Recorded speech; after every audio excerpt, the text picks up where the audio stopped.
And on this side, we have contestants from level 140B, Joel Cuenca, Gaby Villamil, and Carito Zárate. Thank you very much, guys.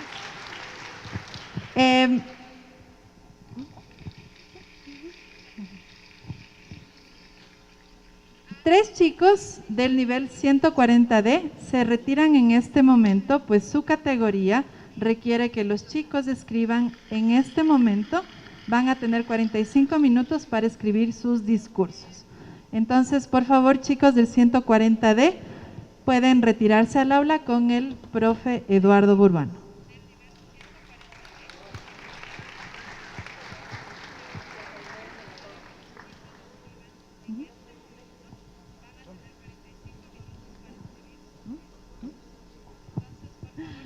También quisiera invitar al escenario a nuestro coordinador del Departamento de Inglés, Joel Poma. Good morning, everyone. Well, first of all, dear authorities, students, parents, and teachers, for us, the Language Department, is an honor to present the Speech Contest 2022. Since, well, you know, we are very aware that this activity is not easy. It's very demanding, because our students here are going to demonstrate their ability to speak and also write, you see. So in more than that, because it's not only a language skill performance, we are also going to go through personal skills too, abilities. Like, for example, being here and be able to speak in public, which is not easy either. So we are going to demonstrate to you, our public and students and parents, that our teacher have worked with our students, and they have managed going through a lot of difficulties to write, and especially the group that right now went to the classroom is probably going to the most complicated part of the program, because they are going to write their speeches at this moment, okay? So, which is a little complicated too. Dear parents, authorities, teachers, and students, for us it's an honor to be here with you, and we really hope that you enjoy this program. Thank you so much. Muchas gracias por sus palabras.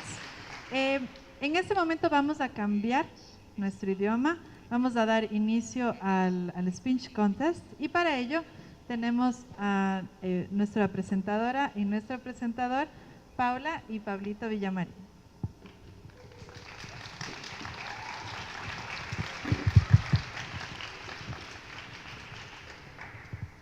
Good morning, dear authorities, dear judges, and dear classmates. Marie Clarac High School is pleased to have you.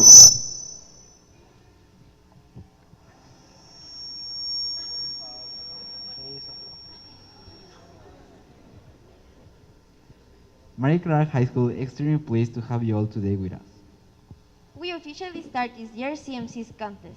This contest was prepared to show and award the skills of the students in all batch. EFL teachers have been working with their students to prepare from this moment. Let's give them a round of applause to teacher Marty, teacher Brian, teacher Gaby, and teacher Edu.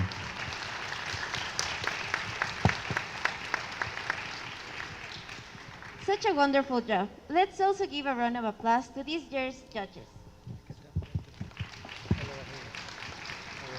Let's welcome teacher Alejandra Navarrete, CMC representative.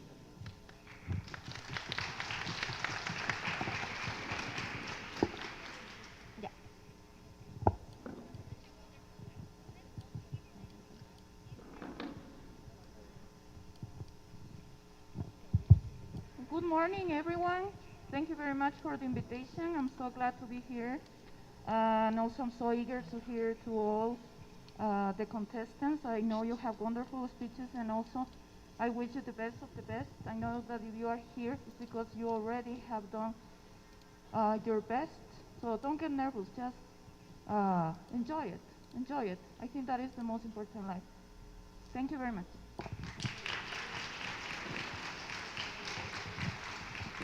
Yeah. We also have Joel Poma, English Department Coordinator. Hey, thank you. Just something. What I can say to these contestants is that you are already winners because you went through the qualifying progress process. So now that you are here, you are already winners. So guys, do your best, and I know that you are going to really enjoy it. Thank you so much.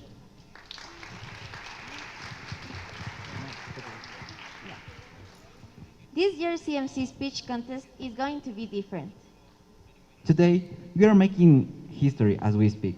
A year ago, our classmates showed their speech skills through a screen from home, overcoming all different kinds of personal and academic obstacles. This year, our classmates can fully display their skills in all batch section. Without any further ado, let's begin. Teachers from each level share the rules previously with their finals, but we would like to remind the contestants of the most important ones. Contestants may use help cards, as an aid no exciting 4 cards per student. Contestants are not allowed to read their speeches, nor make use of Spanish while speaking. Timing. No less than 3 and no more than 5 minutes. If any contestant goes over the time limit, the judge will evaluate only the part of the speech prior to reaching time limit. The judges have the complete control of the final decision. This year's contest is divided into 4 main categories. First category, famous speeches from 148 level. In this category, the students will choose a famous speech and will impersonate its original author. Second category, dramatic interpretation from the 140B level. In this category, the students will interpret and present a piece of literature using voice, body, and facial expression. Third category, original oratory memorized for 140C level. In this category, the students will write and deliver an original speech. The fourth and last category, extemporaneous speech from the 140T level. Students will have only 45 minutes on the spot. This means during the contest, to prepare the speech about the topic given. The topic for this category have been previously raffled on the students. Will prepare their speeches while the other contestants are participating. Let's give a round of applause to all our finalists today who have prepared really hard. You are already winners already.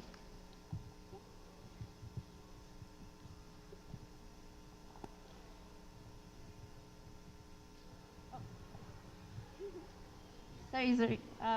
We proudly welcome students from 148 level who are participating under the category of famous speeches.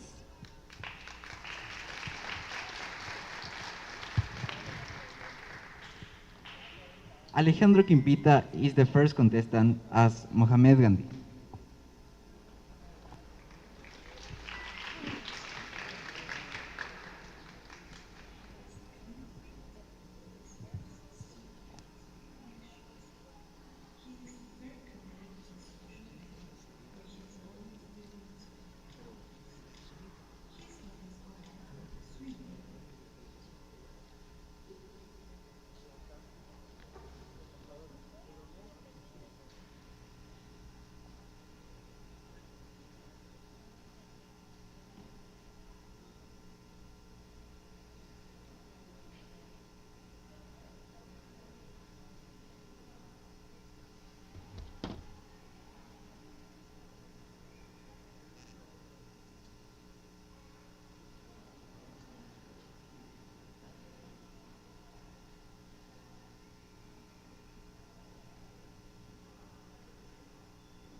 Let's meet Alejandro Quimbit.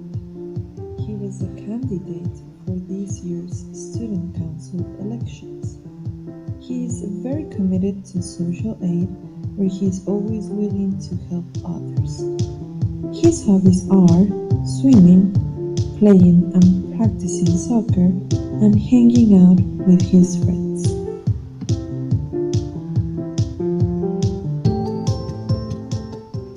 Created using Powtoon.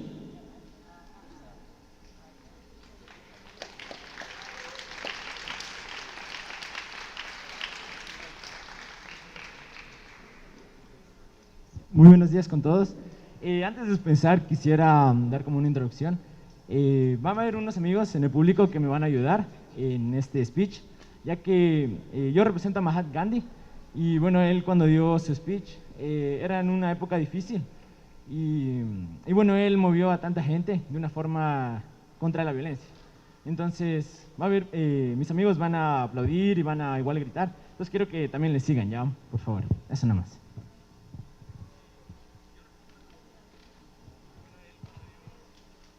So you tell me when I start. I want to welcome you all.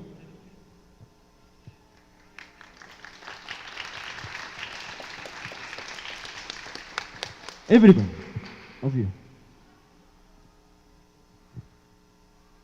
We have no secrets.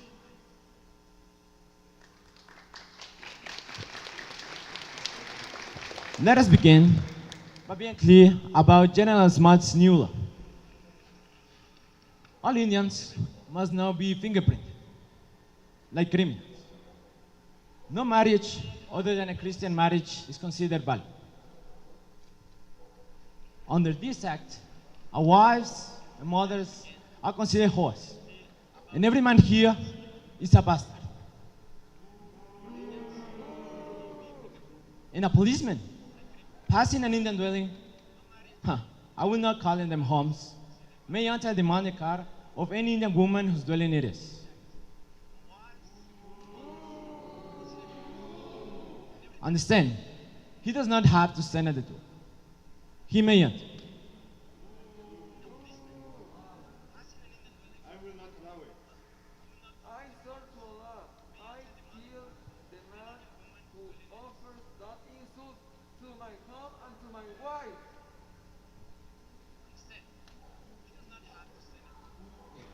I say it documents nothing. Killing few officials before they agree one Indian woman, then they might think twice about such laws. In that case, I would be willing to kill and die.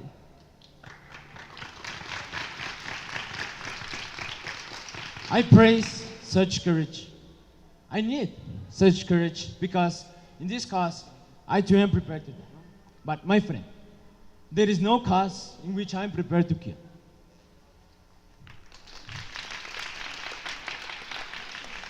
Whatever they do to us, we will attack no one, kill no one, but we will not give our fingerprints. No one of us. They will imprison us. They will fine us. They will seize our possessions, but they cannot take away our self-respect if we don't give it to them. Have you been to prison? They beat us and torture us, I say.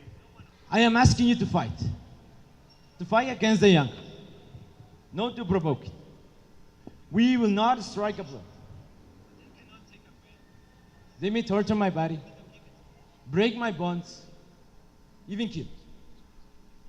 Then they will have my dead body, not my obedience. Thank you.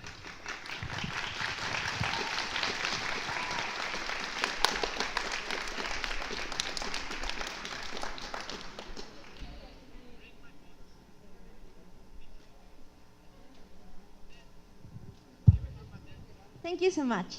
Next, we welcome Domenica Vizcarra as Greta Thunberg.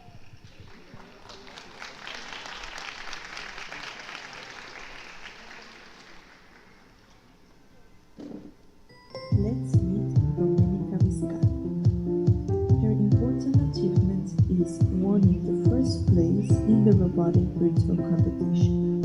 Her inspirational quote is, "It is during our darkest moments that we must focus to see the light," by Aristotle.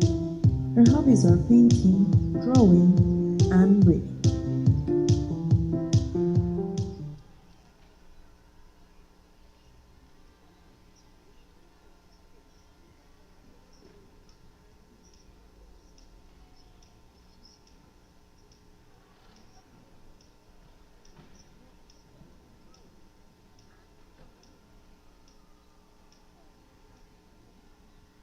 My message is that we will watch and hear. This is all wrong. Shouldn't be up here. Should be back in school on the other side of the ocean. Yet you all come to ask young people for hope. How dare you? You have stolen my dreams and my childhood with your empty words. And yet, I'm one of the lucky ones. People are suffering. People are dying. Entire ecosystems are collapsing. We are in the beginning of the mass extinction, and all you can do is talk about money and fair details of eternal economic growth. How dare you? For more than 30 years, science has been crystal clear. How dare you continue to look away and come here saying that you are doing enough when the politics and solutions needed are still nowhere in sight? You say you hear us and that you understood the situation, but no matter how angry and sad I am, I don't want to believe that. Because if you really understood the situation and still keep on failing to act, then you would be evil, and that I refuse to believe. The popular idea of cutting our emissions in half in 10 years only gives us a 50% chance of staying below 1.5 degrees, and the risk of setting irreversible chain reactions beyond human control. A 50% chance may be acceptable to you, but those numbers do not include tipping points, most feedback loops, additional warming heightened the toxic air pollution, or the aspect of equity and climate justice. They also rely on my generation, sucking of hundreds of billions of tons of your CO2 let out in air with technologies that barely exist. So, a 50% risk is simply not acceptable to us, we who have to live with the consequences. To have a 67% chance of staying below 1.5 degrees global temperature rise, the best odds given by the IPCC, the world have 420 gigatons out to emit back on January 1st, 2018. Today, that figure is already down less than 350 gigatons. How dare you continue to look and come here with, how dare you pretend that this can be solved with solutions and some technical solutions with today's emissions level that remains CO2 budget will be entirely gone within less than 8.5 years. There will not be any solution or plans presented in line with these figures here today because numbers are too uncomfortable and you are still not mature enough to tell it like it is. You are failing us, but young people are starting to understand your betrayal. The eyes of all future generations are upon you, and if you choose to fail us, I say, we will never forgive you. We will not let you get away with this. Right here, right now, is where we draw the line. And if you choose to fail us,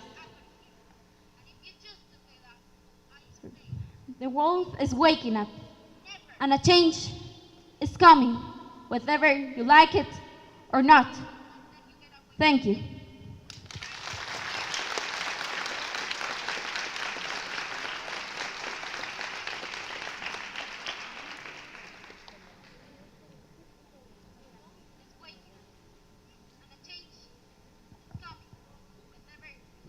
And last but not least, welcome to Antonio Lopez as Master Little King.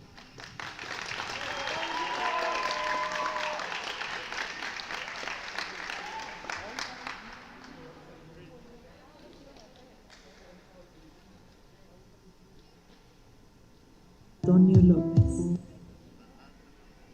Let's meet Antonio Lopez.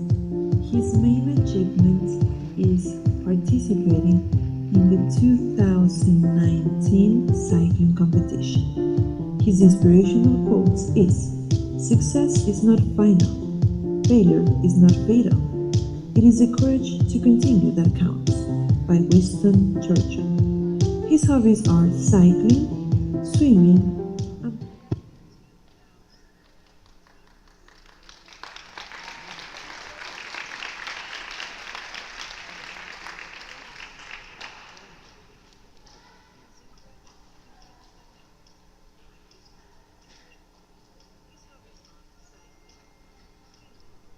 So even though we face the difficulties of today and tomorrow, I still have a dream. It is a dream deeply rooted in the American dream.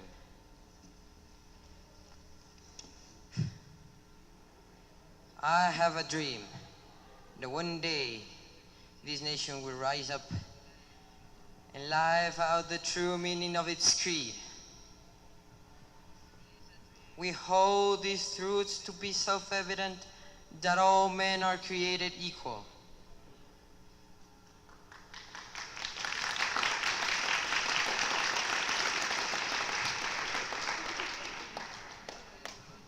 I have a dream that one day out in the red hills of Georgia, the sons of former slaves and the sons of former slave owners be able to sit down together at the table of brotherhood. I have a dream that one day even the state of Mississippi state is weary with the heat of injustice. It's weary with the heat of oppression. I have a dream that my 4 little children one day live in a nation where they are not be judged by the color of the skin, but by the content of its character. I have a dream today. I have a dream that one day, down in Alabama, its vicious racist, and its governor having his lips deeping the words of interposition and nullification. I have a dream that one day, down in Alabama, little black boys and black girls be able to join hands with little white boys and white girls as sisters and brothers. I have a dream today. I have a dream that one day every valley shall be exalted. Every hill and mountain shall be made low.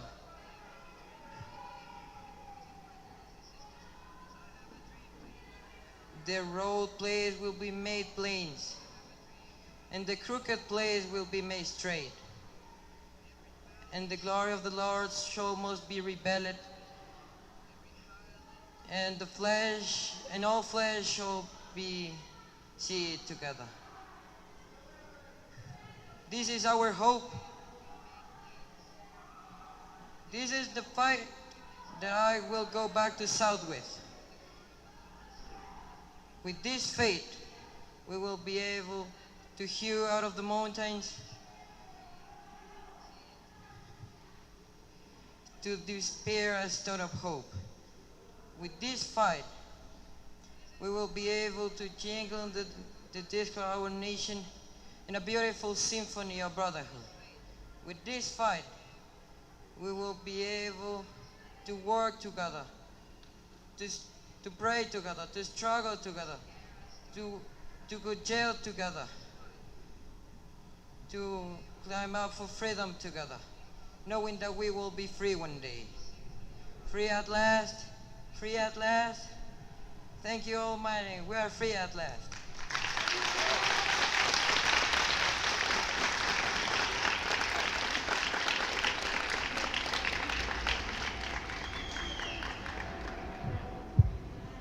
Thank you very much, contestants. Great speeches from historical characters. Let's give a round of applause to 148 level for their great support.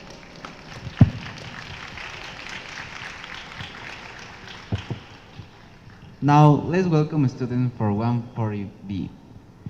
The students are participating in the category of dramatic interpretation.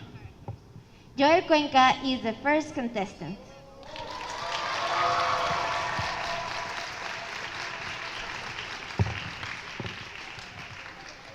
Let's meet Joel Cuenca. His greatest achievement is having a beautiful family and great friends who always support him. One quote he identifies with is, "To live a creative life, we must lose the fear of being wrong," by Joseph Chilton Pierce. His hobbies are playing volleyball, swimming, cooking, and spending time with his family.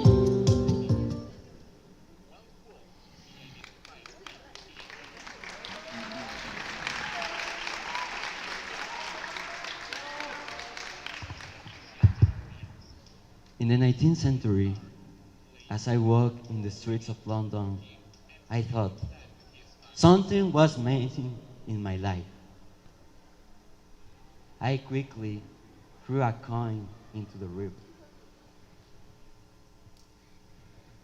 Closing my eyes, I made a wish that a beautiful being could find. Suddenly, I could hear some distant louder. I opened my eyes, and in the distance, in the park, some maidens were playing in the lemon grove. I approached very slow to be able to observe, and it was at that moment that I could admire you. And then you smiled at me for a moment. And you continue playing. This situation caused my heart to start rumbling very fast, like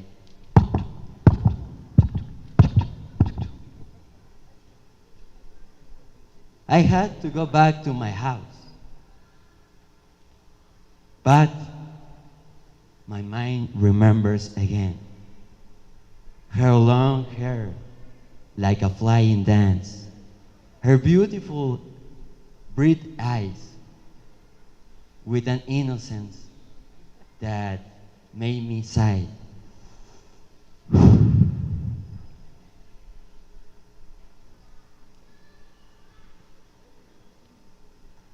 With immense joy, I feel that the universe has brought my first love into my life. A spring flower, morning dawn. Direct your gaze to me so that you feel the heat of my gaze. And so we can be together. Because, as someone once said, coincidences do not exist. We walk every day without realizing it toward the places and people that have always been waiting for us. Thank you very much.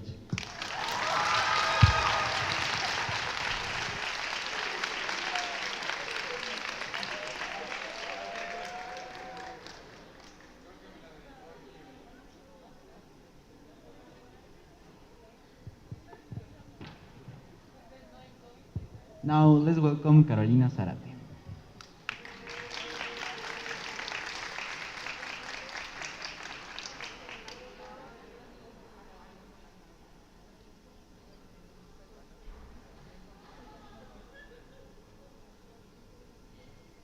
Let's meet Carolina Zarate. Her main achievement is to be a contestant in the Beck's IQ Challenge Robotics World Tournament in 2019. Her inspirational quote is, "Keep your face always towards the sunshine and shadows will fall behind you," by Walt Whitman. Her hobbies are practicing karate and reading.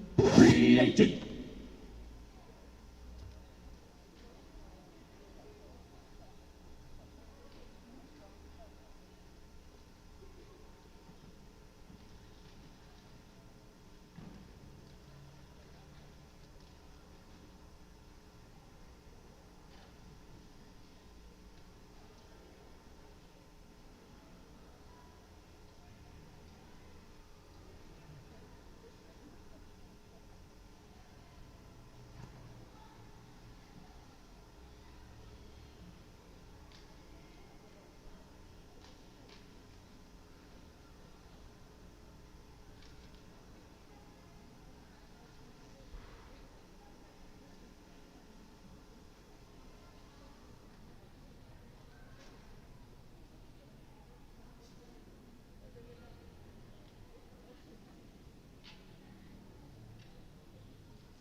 Day number 200. My name is Captain Carter, and this is my morning follow-up to my blog. It's been 10 days since me and my crew got stranded in the space aboard our ship called the Voyager. Yeah, no sign of life. It's sad. The uncertainty and anger at having lost us was incomprehensible. According to the thousands and thousands of investigations that we made to the Voyager, we conclude that we have a damage in our engines. The 5 engines of the Voyager had failed. Suddenly, I felt steps approaching to my room. So I keep my posture and just wait. 1 minute later, the Subcommander Rogers knocked the door. He said that he had good news. I said to let go on, and I just listened. Half an hour ago, our sensors detect a signal for 30 seconds. This signal is not has been emitted before. Yeah. And it's a long, long distance. Okay, yes, we have to go on. We have towards that signal. Yeah, go that direction and don't stop. We have to use all the resources that we have, all.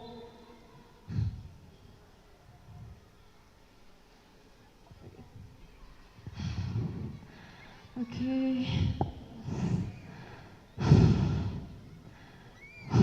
Okay. According to my investigations, yeah, we just arrived in like 3 days. Okay. What? What is going on? Oh my gosh. Roger just entered the room and said that we just arrived. Our calculations were wrong approximately by 72 hours. Okay, think what we should do right now. Yes. You, Rogers, have to do a report. A vital report with important information about that planet. Yeah, go and do that.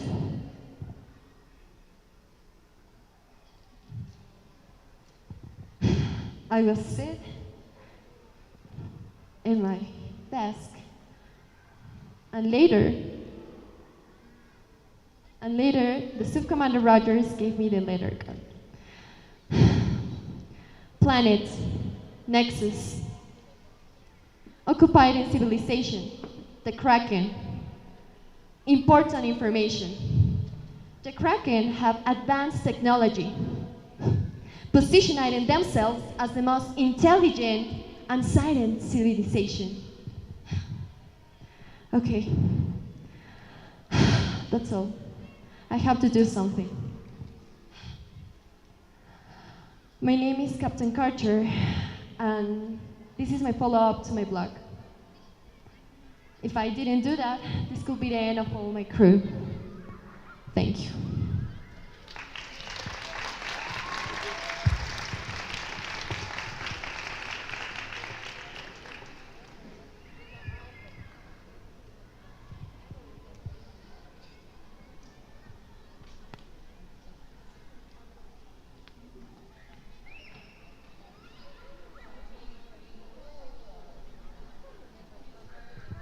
Just as important, let's welcome Gabriela Villamil.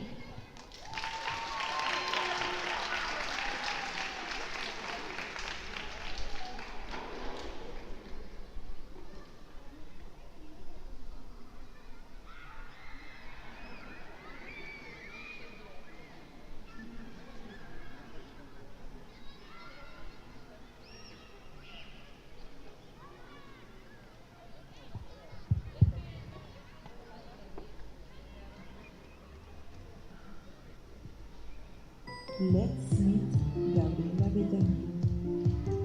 Her major achievement is the adaptation of a foreigner in a complete new country as a student. Her inspirational quote is, "When you have a dream, you've got to grab it and never let it go," by Carol Burnett. Her hobbies are reading books, listening, and learning English songs.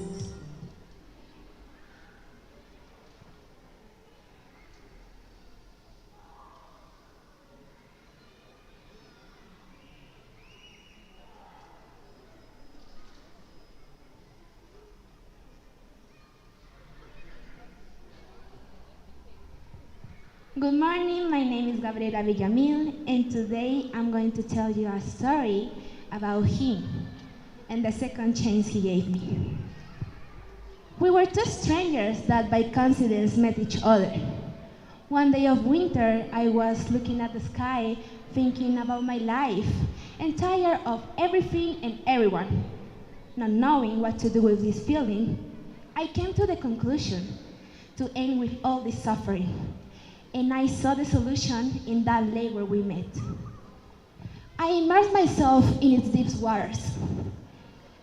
And for a few seconds, I finally had that peace I longed for. When suddenly, it was taken from me by a shadow that without knowing will be my true salvation. At first, I was angry. Why he made that decision for me? Why did he take from me what I want so much? Why me?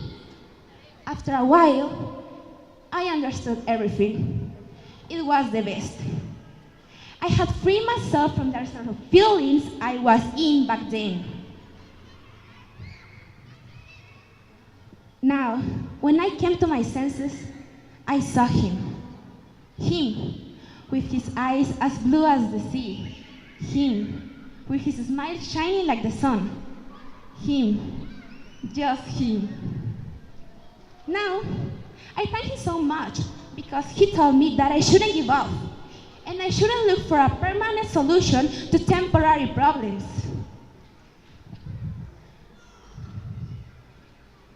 Since that incident in the lake, little by little, many things changed.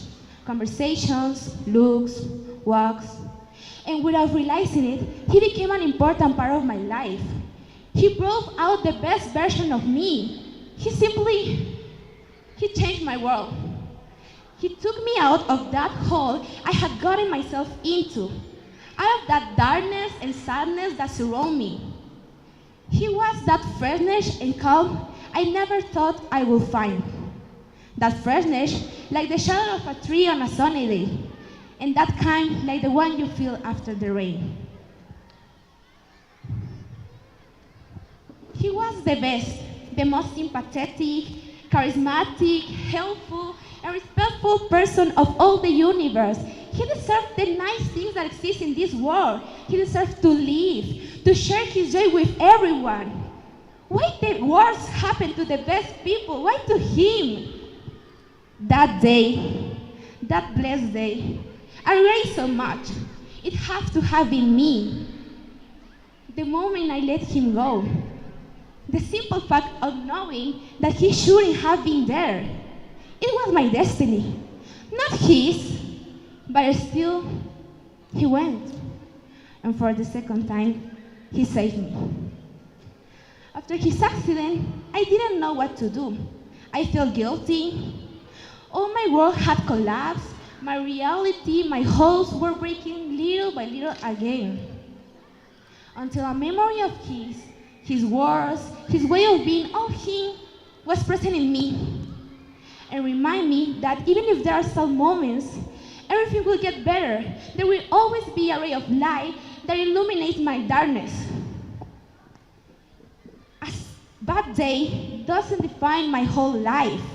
And now, even if I am on my own, I know I won't be alone. I know he'll be looking down, and I swear I'm going to make him proud. I believe in a life for the both of us, making the best, making the most of this second chance. Thank you.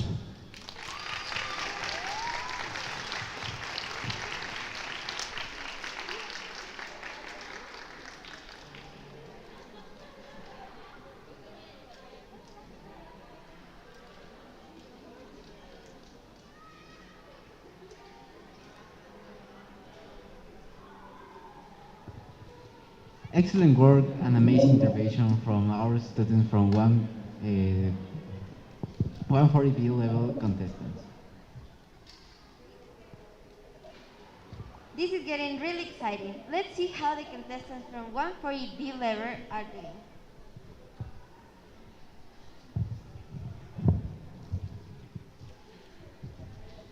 En este momento vamos a ver cómo los chicos de la categoría 140D están trabajando en su discurso.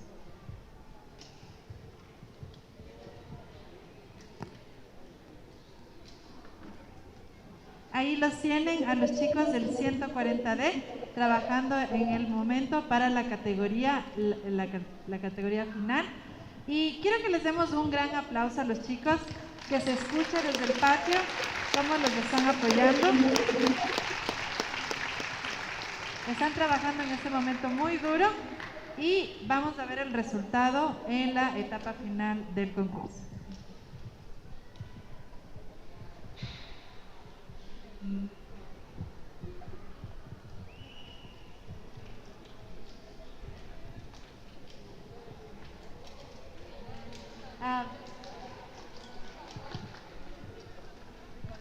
Let's give a round of applause to this category.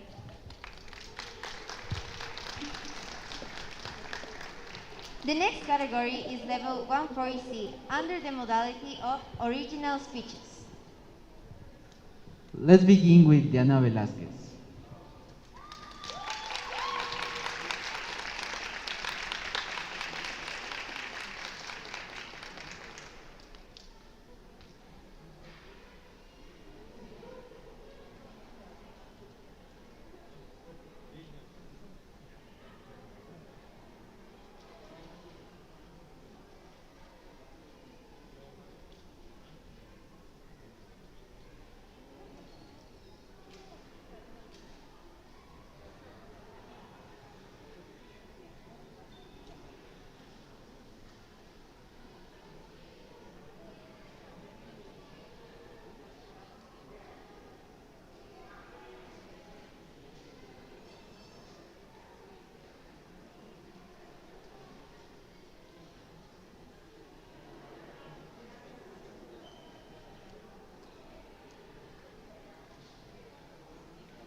Let's meet Diana Velázquez. Her main achievement is cooperating in orphan entities and helping kids with cancer. Her inspirational quote is, "Nothing is impossible, the word itself says I'm possible," by Audrey Hepburn. Her hobbies are reading, writing, and listening to music.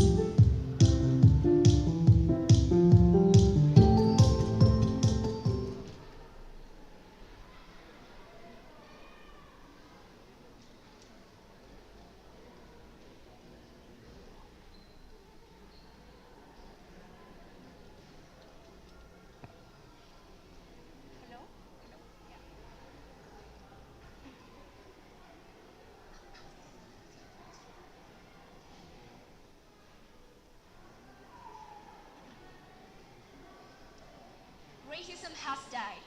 It has been taken down to its ashes, and nowadays we, as a society, severely punish it. For sure, we punish viral news. To set the example, we have the movement Black Lives Matter, a movement that saw the light of day in 2013 after the absolution of Trayvon Martin murderer. At 2014, Black Lives Matter gained impulse from the murder of Michael Brown and Eric Garner. They didn't have much world relevance, and all of these men were black and assassinated by white officers. It was not until May 25 of 2020 that the movement gained impetus. George Floyd, a 46-year-old black man, was brutally assassinated in the neighborhood of Powder Horn, Minneapolis, by Derek Chauvin, a white officer who pressed down his knee on Floyd's neck for 8 minutes and 46 seconds. This murder became viral on all social media and thus provoking the anger of people all around the world. It was then that the movement became recognized, until a murder became viral. We tend to think racism occurs towards black people only. However, racism does not cover just the segregation or murder of people that aren't white. It also covers playing blind at the obvious human negligence. To set the example, we have the ongoing Ukraine war, a fight that has forced more than 2.4 million people to abandon their homes. Reporters all around the world have focused on their duty of keeping us informed, but have we watched all the reports of that black refugees are facing discrimination trying to escape the conflict? To set the example, while escaping, white women and children were given priority, while black women were swept away from their seats, even though the forum in these vehicles wasn't completed. This isn't all.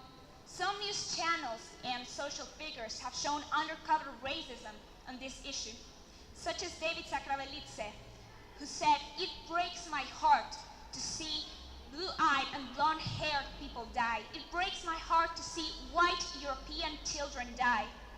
There is nothing wrong on sharing the suffering from your people. However, there was no need to use the expression white people." The world has been combusted by this bloodshed, and it feels like social media cares about all these deaths because there are white people who are dying. Has the world ever cared about all the lives that have been lost in the Gulf War? You may know the Gulf War as the Iraq's war, a war in response towards the constant threats from Iraq towards the US. Let me introduce to you the war that claimed 567,000 lives of Iraqi children. It was year 2002 when President George W. Bush argued the vulnerability of the United States against Iraq and shielded himself behind the alleged suspicions of Iraq's manufacture of mass destruction weapons. Accusations that later on have been proven erroneous, yet who said a word about this? Do you remember Colin Powell? He was the US Secretary of State. We shall remember him as the man who spent 75 minutes in the UN giving a speech of how Iraq was dangerous. We shall remember Powell as a man who gave a speech full of lies, lies that were provided by the intelligence departments, information they knew was false. And even so, Powell refers to this as a blot on his career, speaking as if the lives of 500,000 people weren't lost. Nobody complained when 929,000 people died, knowing the fact that most of these deaths were civilians. And this just proves that the world just cares about the deaths and the destruction of a country if this one is not a third world country. These are all statements of how other races that aren't white have to face abuse towards their person unless their case becomes viral, unless they belong to a country people actually care about, not for their beliefs, not for their culture, but for their race. Thank you very much.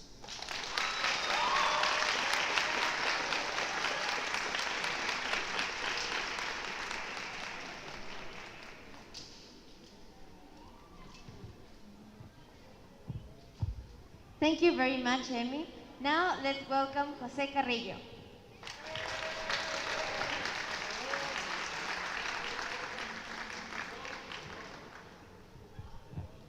Let's meet Jose Carrillo. One of his greatest achievements is to attending to professional practices at the Metropolitan Hospital. His inspirational quote is, "There is nothing impossible, today who will try," by Alexander the Great. His hobbies are playing the guitar, doing any type of sports, and listening to music.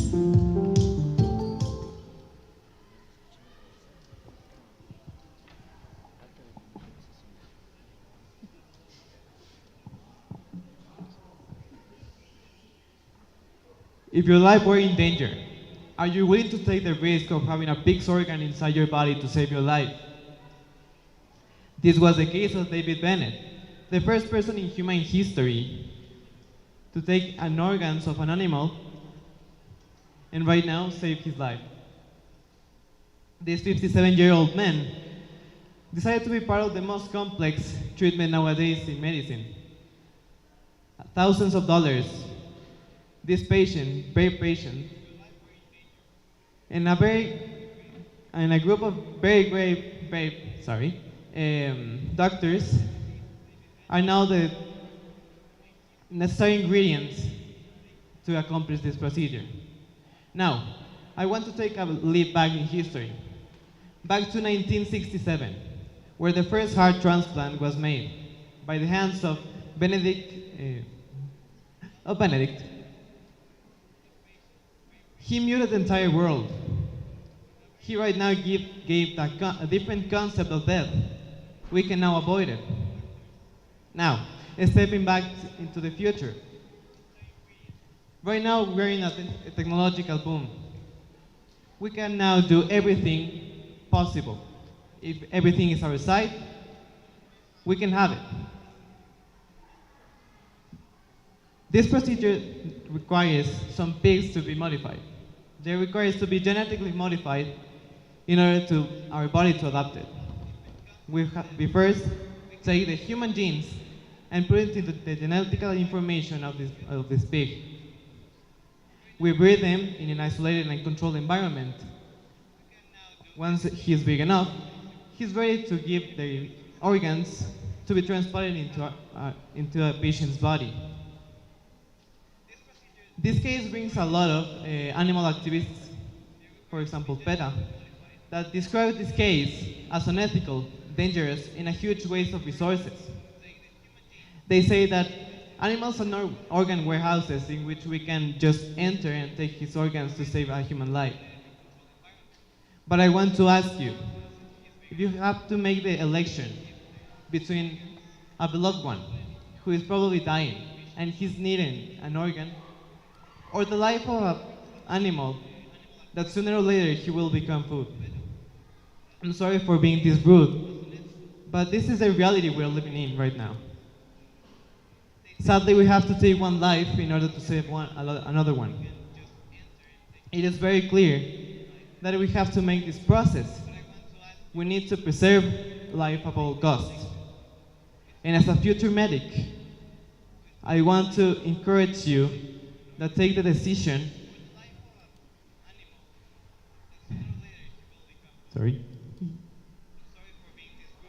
to take the decision of choosing a greatest future for all of us. I know this sounds very badly, that we have to take one life to save another one. But this solution is giving us the possibility to solve this problematic.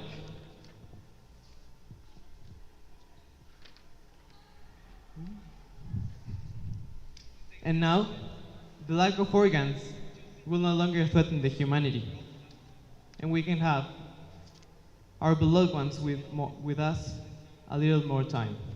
Thank you.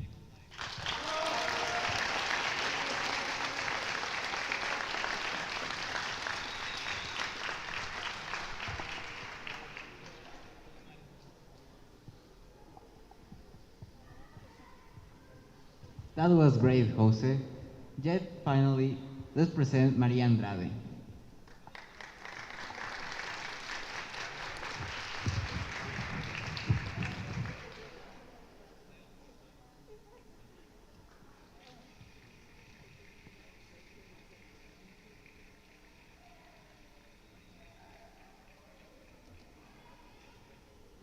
Let's meet Maria Andrade.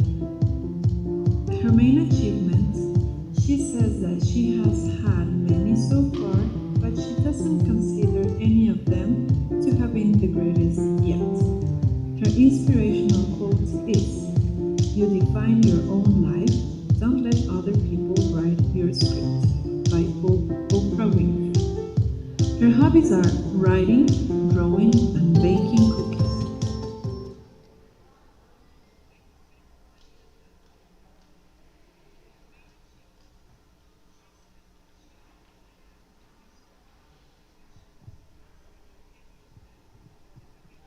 Okay, today I'm here to give a speech. I was not sure what topic to talk about. There was plenty of topics that I found interesting, but at the end I choose this. I choose a book. I choose a book because I think that literature is important in our lives. It can shape the way we think, it can shape the way we talk, it can shape the things we do in our daily life. This book that I'm going to present, it's At the Mountains of Madness by the American author H.P. Lovecraft. And this was a book that my mom recommended to me. This was a book she read when she was younger. And I read it as well. And it shaped my writing skills, the things I read today, the things I like, because it's a book different. It's different in many aspects. It has a complex way of speaking. It has a complex way of detailing things, but I really love it. I'm going to talk a little bit of the plot because I think it's necessary for understanding what I mean. First of all, our main character is William Dyer. He's a geology professor of a fictional university, the Miskatonic University. He will be leading an expedition to make a map of the continent Antarctica. But this expedition will not be common. It will have a lot of obstacles. They will see some ancient life forms that they never knew. Their whole mindset will change after seeing this, because everything they knew about changed after this. These life forms are called the Ancient Ones. They came after the moon was formed, and they are not plants, they are not animals, they are something different. These elder ones could create life. They create a species called shoggoths. I think it's one of the most interesting species I have ever read about, because shoggoths can be anything. They can be any thought, it can take any form. They could be humans, they could be dogs, they could be plants. It could be something abstract like art. They could be anything, and they could be in anywhere. I thought shoggoths are something we can see in reality, not only in this fictional book. Because when I was little, I used to have a lot of bad dreams. I used to imagine all kinds of monsters, and I think that shoggoths are like these nightmare monsters in the head of everyone. Because we all have fear of something. We all can be afraid, maybe of doing the work or meeting a new person. And shoggoths are these. They are anything, anything we fear. The book continues with our characters. They will enter the mountains of madness. These mountains that were really tall, taller than the Himalayas, mountains that no one knew existed, but they were there. They were there and they had a city, a really ancient city that tells us the story of the world. They tell us everything we didn't knew about, and it was a shock for William, the protagonist, and it was also a shock for me, the reader, because after reading this, I was thinking, we knew everything? No, we don't know what's going on. We don't know if the universe was created in a certain way. And I thought, this is a fictional book, but what if it's a shoggoth there? What if there's an elder one there that we don't know about? So it let me think a lot of things and possibilities of a reality we don't know. And some years ago, I remember I read an article about Antarctica and some living thing that was there.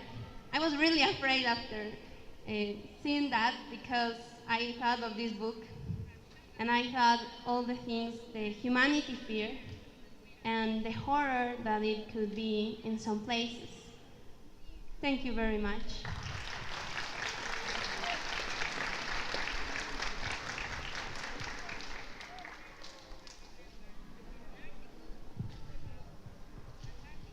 Thank you very much, Marit.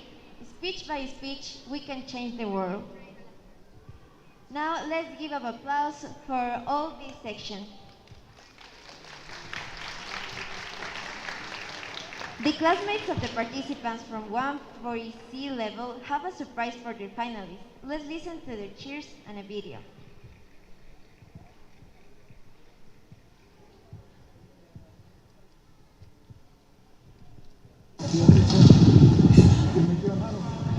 We believe in you, and we hope you believe in the rest.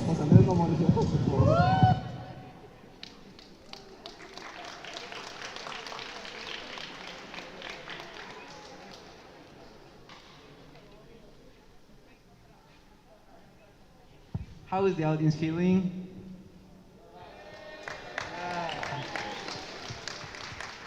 The students from 140D are back. I'm ready for the last category of extemporaneous speeches. Remember that for this category, the students were given only 45 minutes to write and memorize the speeches. Now, let's welcome our first contestant, Paula Perez.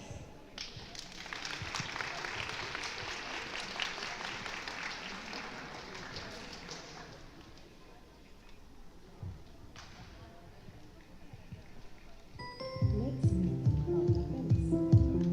One of her major achievements is winning the third place in the robotics specs contest. Her inspirational quote is, "Silence is the last thing the world will ever hear from me," by Marlene Matthew. Her hobbies are practicing yoga, reading poetry, and she is interested in fashion and makeup.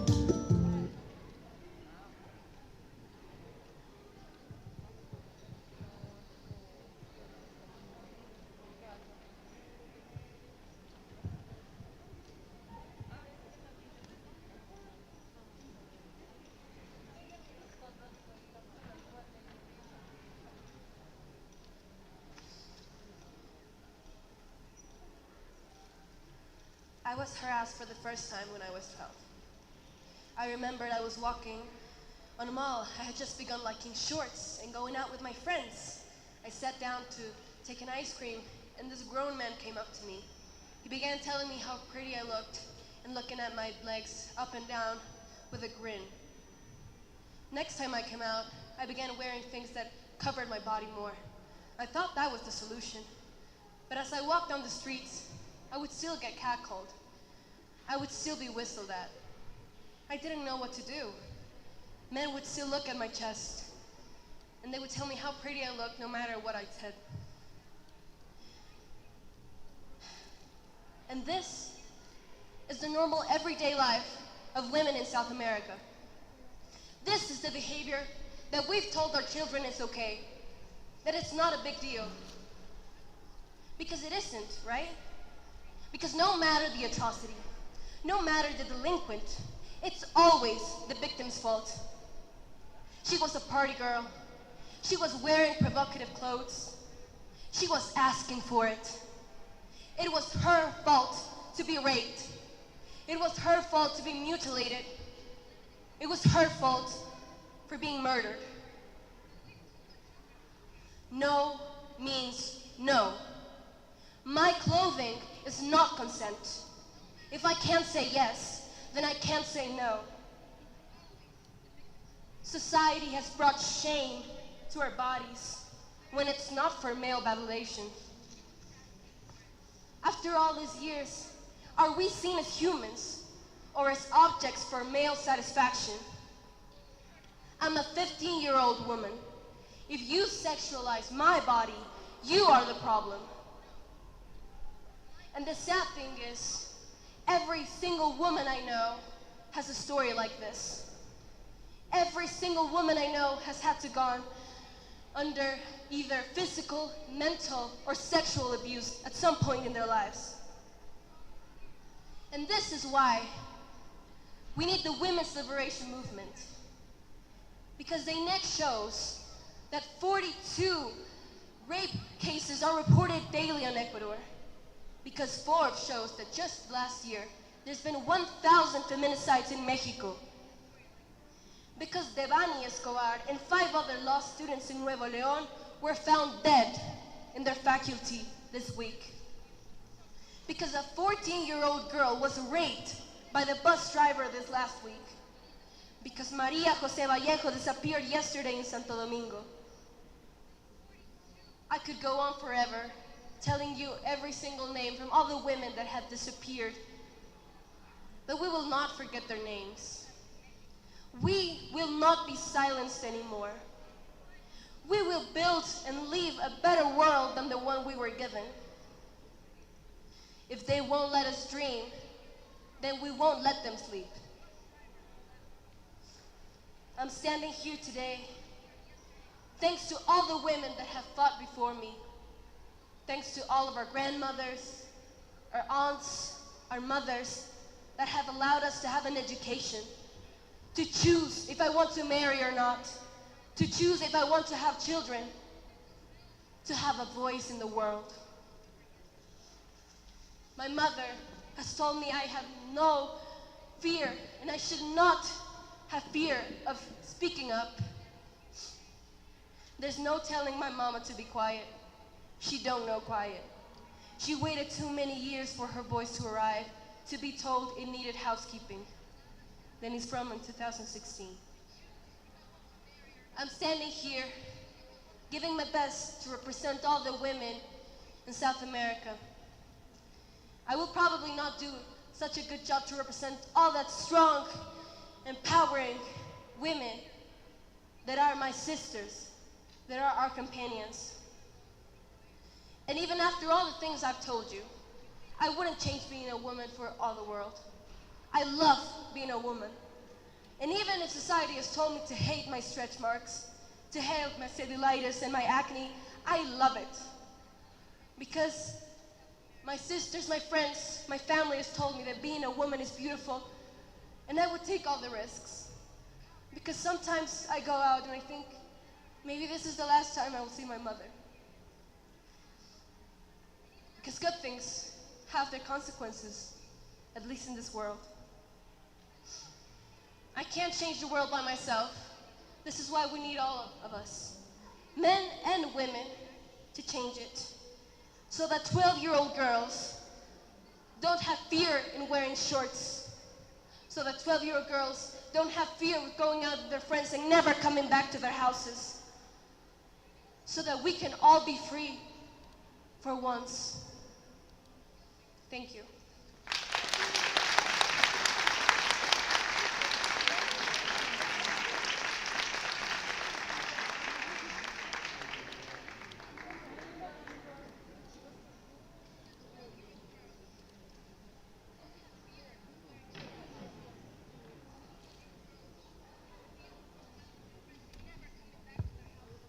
Let thy speech be better than silence or be silent. Now let's welcome Juan Daniel Maldonado.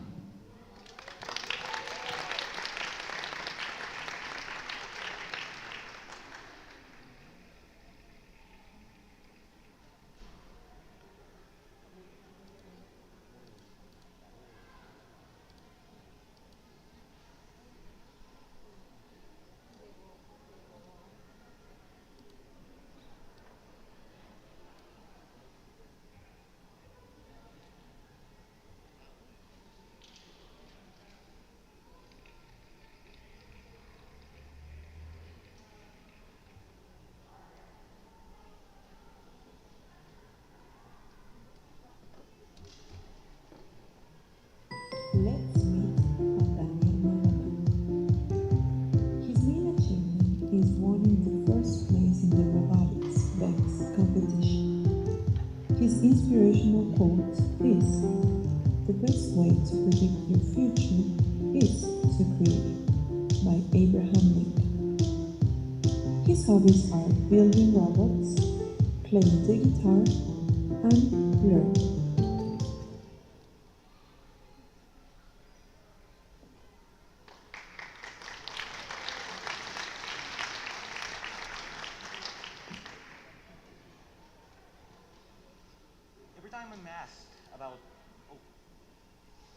Every time I'm being asked about artificial intelligence, I try to put myself into others' minds. I think about all the drama that has been popularized around social media and TV. I think about an apocalyptic world where machines have collided against us. We have been dominated by the machines that we have created. All of this might seem scary, but it's not. We do not have to worry about artificial. I know that at this time, so many of you just thought about machines every time. I know that at this time.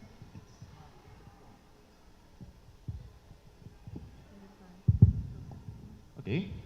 Yay.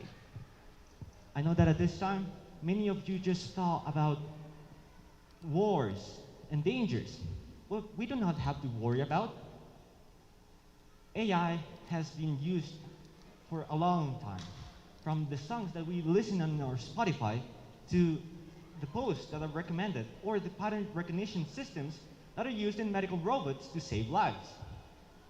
AI is necessary to our advancement as a species, and with the right development, it can be saved, and it can maybe help millions of people. But how does it work? Advancements in AI are directly proportional to the advancements in technology and the computer chips. AI imitates the process of neurons in the brain in order to learn from mistakes. Training an AI, it's like training a misbehaved kid or a dog. You tell them to do something. If they succeed, you reward them. If they fail, you punish them and tell them to try again. In simple words, AI, it's induced evolution. Why is this important? AI can learn patterns and find solutions that might seem mundane or maybe even obsolete to the normal engineer. But think about an AI that has learned about plant growth and the optimal conditions. Think about an AI that can save and recognize security patterns in crime, so we can save millions of lives, maybe millions of people. Think about health. Think about all the future that AI can do. AI seems pretty cool, right? But what are the dangers? According to Cambridge in a 2017 essay, by the existential risks. The biggest danger might be security and military. Our systems might fail, and in the wrong hands, it might create chaos. But it's not the machine's fault. It's the human's fault. The use of technology relies on us as a future generation. We need to learn about science, and we need to spend our time in order to save lives. We have to grow together as a community, as a society. Let me tell you a little story. There was this girl in a park. It had a robot friend. She grabbed a butterfly and held her in her hands. She asked the machine, "Is the butterfly dead or alive?" The machine thought for a second. "Neither," he said. Like the cat in the box. It's neither dead or alive, but one thing is sure. The decision, it's in your hands. As Abraham Lincoln said, the best way to predict our future is to build it yourself. My name is Juan Daniel Maldonado. Thank you.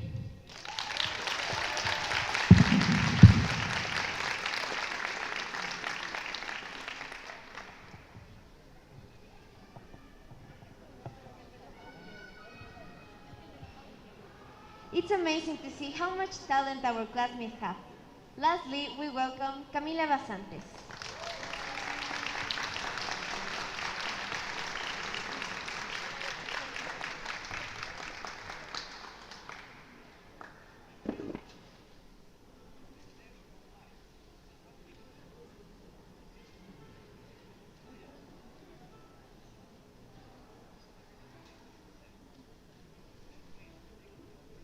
Let's meet Camila Basantes. Her main achievement is her participation in the COI Peace Foundation Essay Contest. Her inspirational quote is, "Believe you can and you are halfway there," by Theodore Roosevelt. Her hobbies are painting, watching cult movies, and reading biographical literature.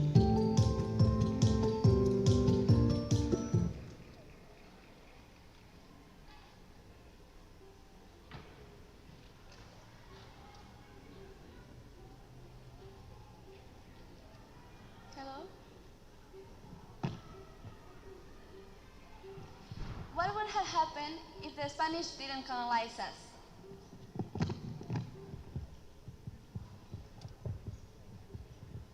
Hello?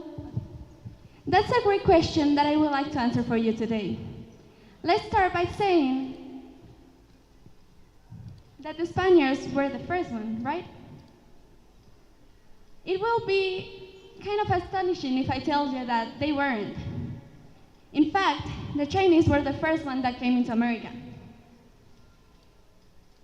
According to Mariela Vargas, she states that if the Spanish didn't colonize us, perhaps the Chinese would have been.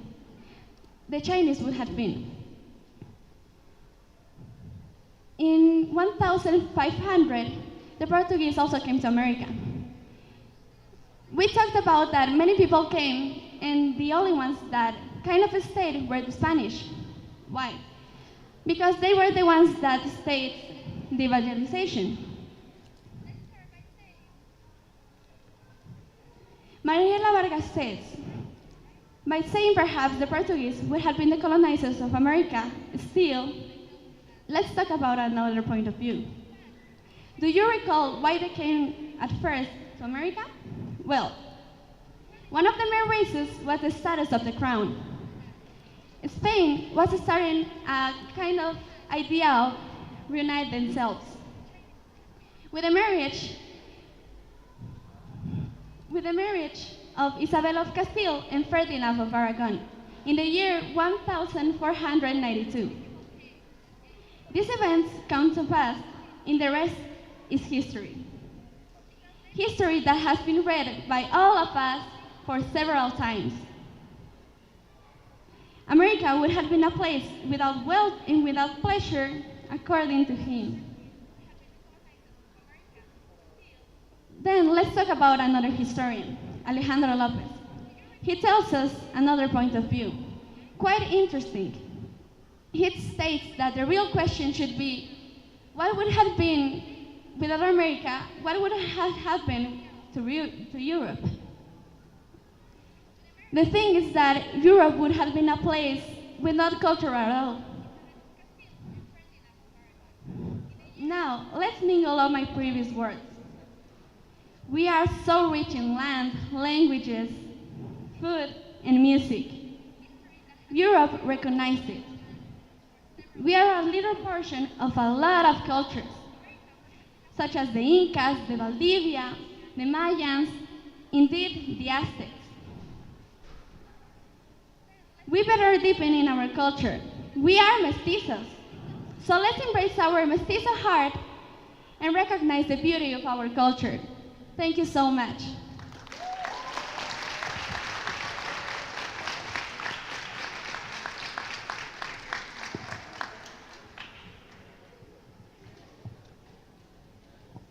Wow, the judges have a very difficult task to choose the first, second, and third place. Please, judges, start deliberating.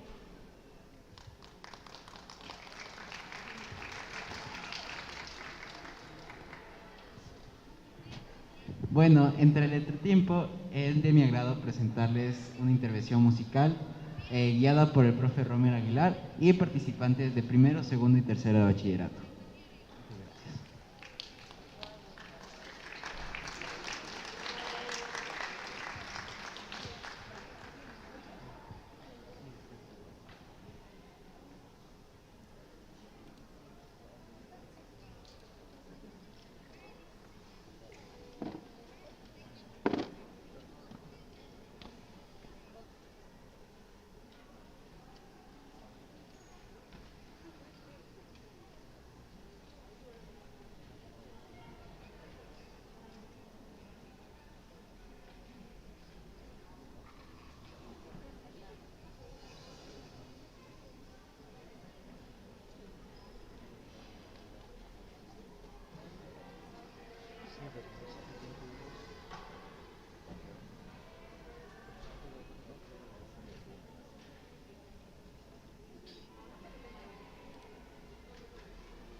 Soy María Fernanda Montalvo, doctora en Medicina y Cirugía General, graduada en la Universidad Central del Ecuador. Seguí la maestría en Medicina Estética y Anti-Age en la Universidad Complutense de Madrid. En CUTE vamos a trabajar, por ejemplo, en la parte facial. Vamos a hacer rejuvenecimiento facial de forma no invasiva, a través de radiofrecuencia, ultrasonido, alta frecuencia, que estimulan lo que va a ser la generación de colágeno en nuestra piel.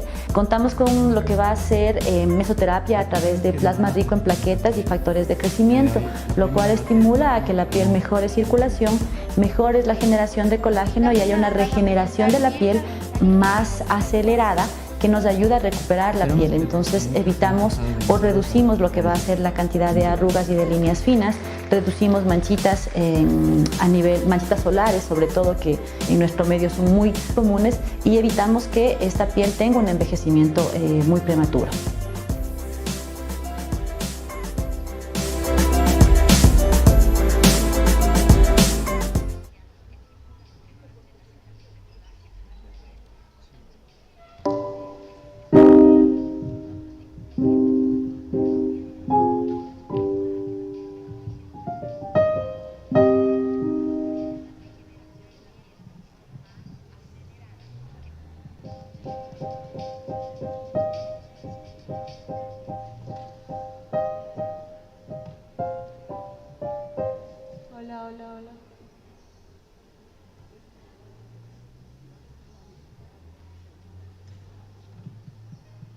Hola. Sí.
Hola, hola, hola, hola.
Eso estuvo increíble. Hay talento en cada esquina de nuestro colegio. Por favor, un aplauso para esta hermosa banda y el esfuerzo de nuestros compañeros.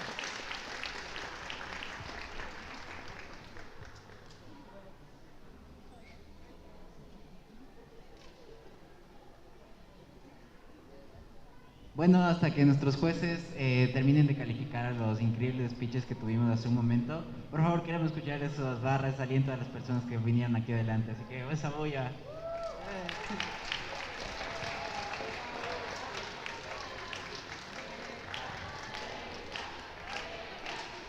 Tranca.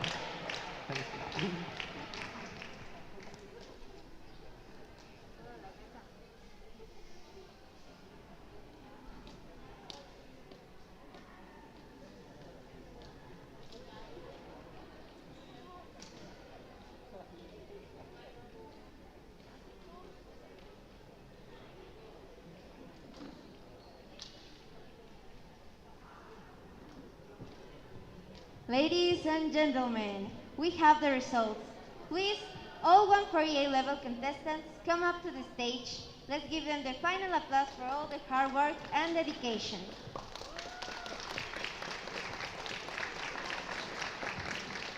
Teacher Alejandra Navarrete will give the medals to the contestants. Please tell us who is going to be the first, second, and third place.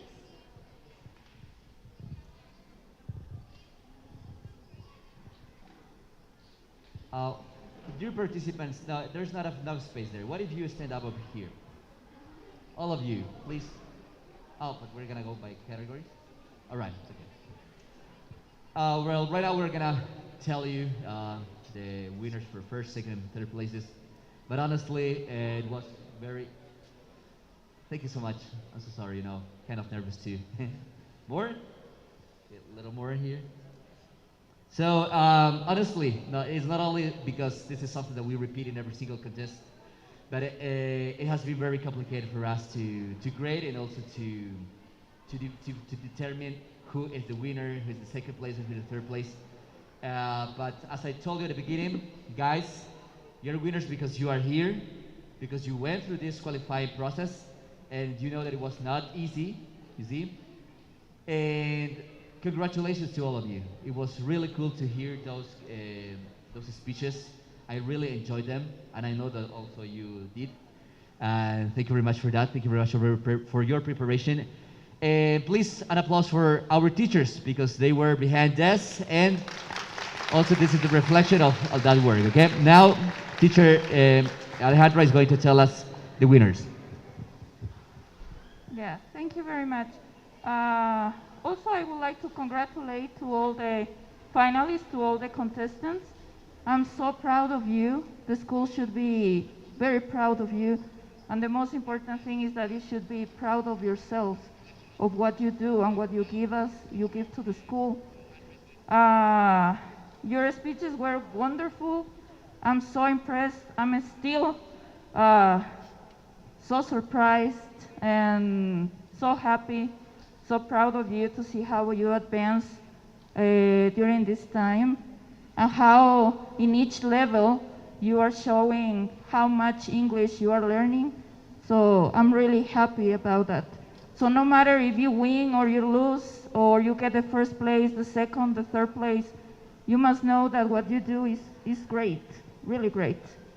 So the first category, 148, that it was about famous speeches. The first place, let's give a big applause for Alejandro Quimbita. Yeah. Congratulations, Alejandro. The second place, let's give her a big applause to Domenica Vizcarra.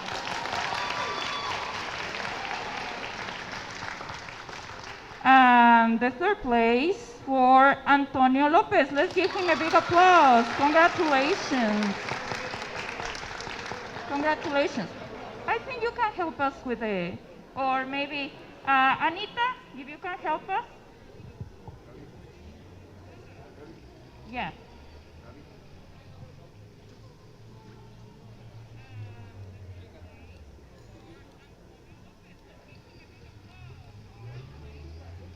Yeah, Alejandro. Yeah. Domenica.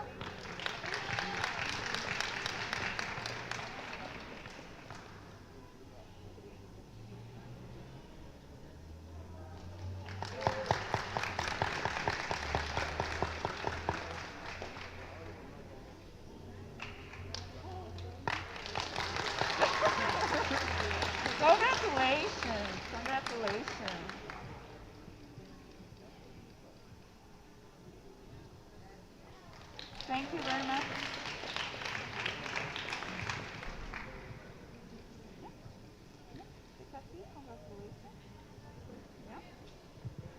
For the second category, 140B, it was about dramatic interpretations. Please, Joel, Carolina, and Gabriela, come here, please. Thank you. Let's give them a big applause. They were great.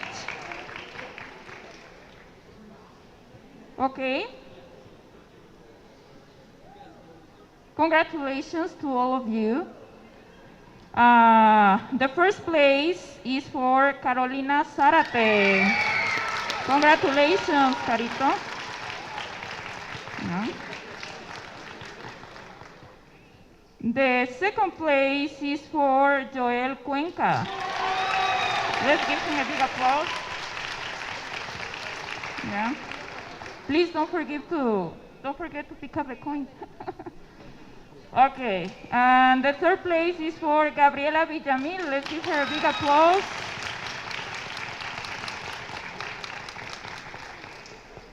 Congratulations.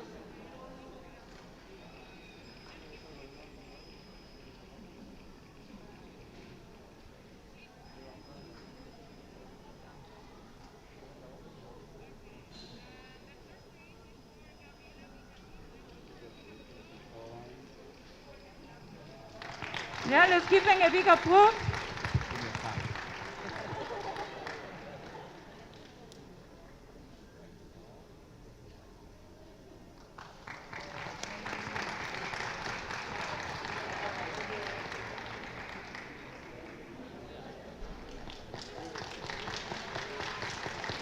Yeah, congratulations. Excellent, great speeches.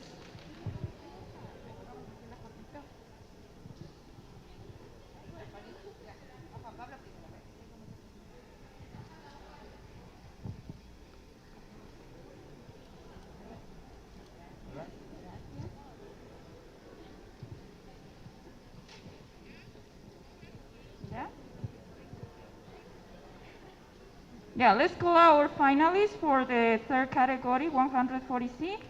Diana Velázquez, Jose Carrillo, Maria Andrade. Let's give them a big applause. Where are they?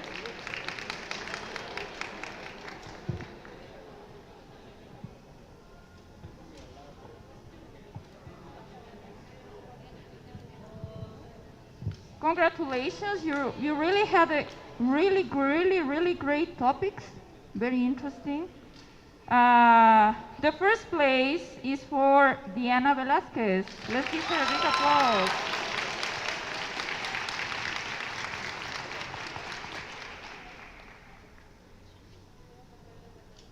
The second place for Jose Carrillo. Congratulations. And the third place for Maria Andrade. Congratulations.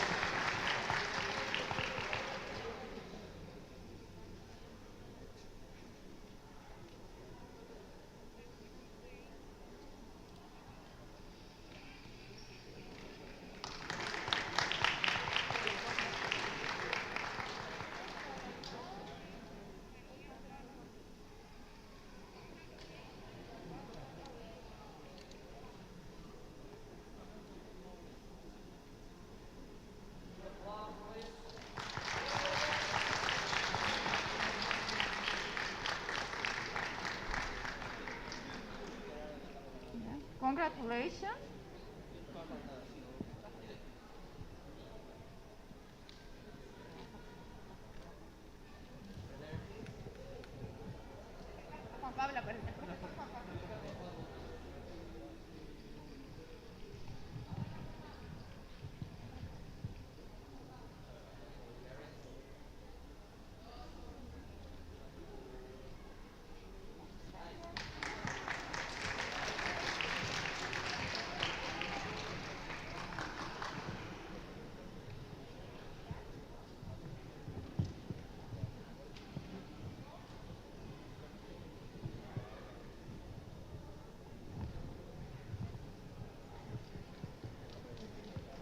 Finalists of our last category, extemporaneous speech. Paula Pérez, Juan Daniel Maldonado, and Camila Basantes.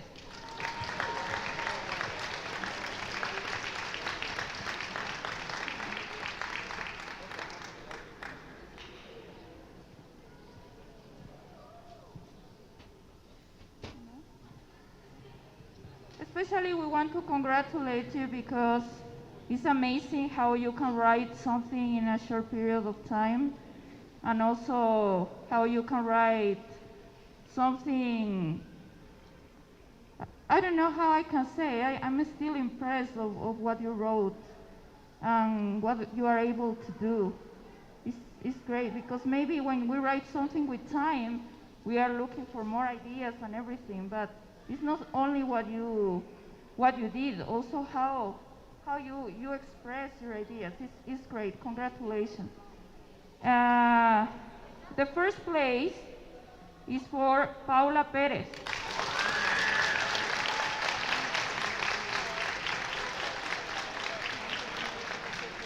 Yeah. Especially in the case of Paulita, I want to congratulate you because I really felt what you said. And also because at the beginning I thought that you were crying like something happened to you. So, but then I understood that you were feeling what you said, and you said something that now is something that is happening. And it's so sad to know that there is too much violence, especially against women. So I think it's something that I would like you to have the opportunity to express your thoughts, not only in English, maybe in Spanish, to all our country. I don't know, it's like, I would like you to do in the future, that's great. And the second place is for Juan Daniel Maldonado. Let's give him a big applause.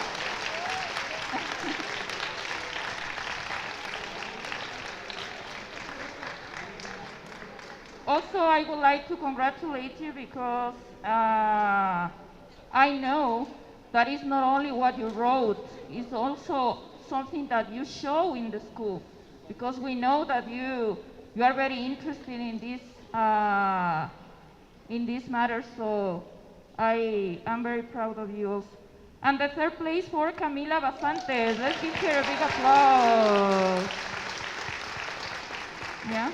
Also congratulate you for the topic that you got. It's a difficult topic and you could manage that. So let's give them a big applause for great students.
Bien, vengan por favor ustedes, chicos. Quiero que le brindemos un fuerte aplauso a los hermanos que lo han hecho excelente, sin que de corta de palabra, de verdad. También aquí hay talento, así que muchísimas gracias.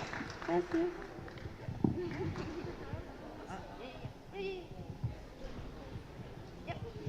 Okay, so our speech contest has come to an end. We thank the audience, the judges, the teachers, and our classmates for your participation today.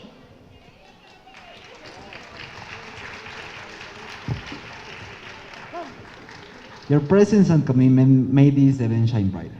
Have a great day, and we'll see you next year for more inspiring speeches that change the world. And do not forget, Juntos somos Clarac.